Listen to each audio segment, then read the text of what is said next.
शेख हसीना बड़ झटका। बांग्लादेश सरकार बातिल कले शेख हसीना पासपोर्ट। भारतरू एवं अन्य देश को जीवे किपरि।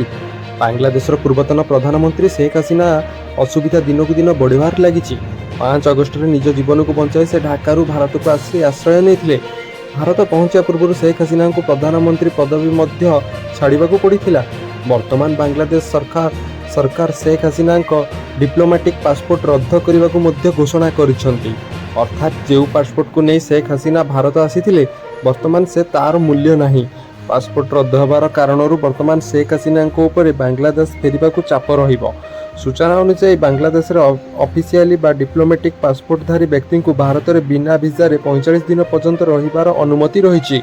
भारत आश्रय नेबा कारण शेख हसीना भारत में रहिबा असुविधा नहीं हो हेले कौन देश को से जाइपारे नहीं।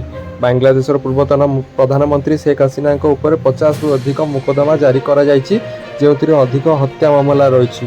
युक्तराष्ट्र एक टीम बांग्लादेश पहुंची जो माने शेख हसीना कार्यकाल होइतिबा मानविक अधिकार उल्लंघन मामला को जांच करेंगे।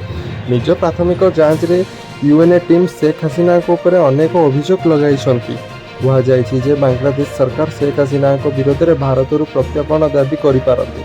परवर्ती खबर। भारत को आखि देखाइले बांग्लादेशी। यही प्रसंग को नहीं बड़ चेतावनी देले यून सरकार। बांग्लादेश मध्यवर्तीकालीन सरकारी भारत प्रति कठोर अभिमुख्य ग्रहण करने आरंभ करिसेंती। शेख हसीना देश छाड़ी जावा पर मोहम्मद यूसन नेतृत्व में एक नूतन सरकार गठन करा जायछि। बांग्लादेश नूतन सरकार वर्तमान तीस्ता जल विवाद को अंतर्जातीय मंच को नेबा नहीं आलोचना करिसेंती।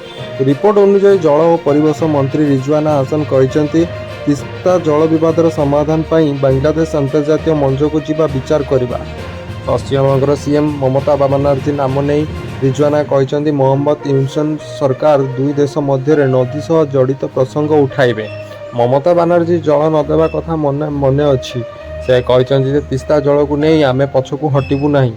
यही विषय नुआ दिल्ली सहित आलोचना हेबो। आमे पानी पाइबू कि नहीं ताहा आम हाथ में नहीं, किंतु यही प्रसंग उठाजिबो। रिजवाना 1996 गंगा जल बंटन चुक्ति विषय कहते।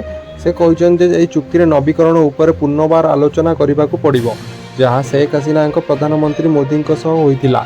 सेप्टेम्बर 2022 कुशियार चुक्तिनामा स्वाक्षरित होइतिला। निजर तिक्तता मध्य रिजवाना भारत सह भल संपर्क विषय को दोहराइछंती। से कहते आमे भारत सहित बंधुत्वपूर्ण संपर्क बजाय रखिबू, किंतु आमर दाबी रखिबू। से दाबी करछन्ते जल संबंधी प्रसंग आलोचना पाई चाइना समेत अनेक देशरू बांग्लादेश आमंत्रण पाइछि। खूब शीघ्र भारत सरकार आलोचना हेबो।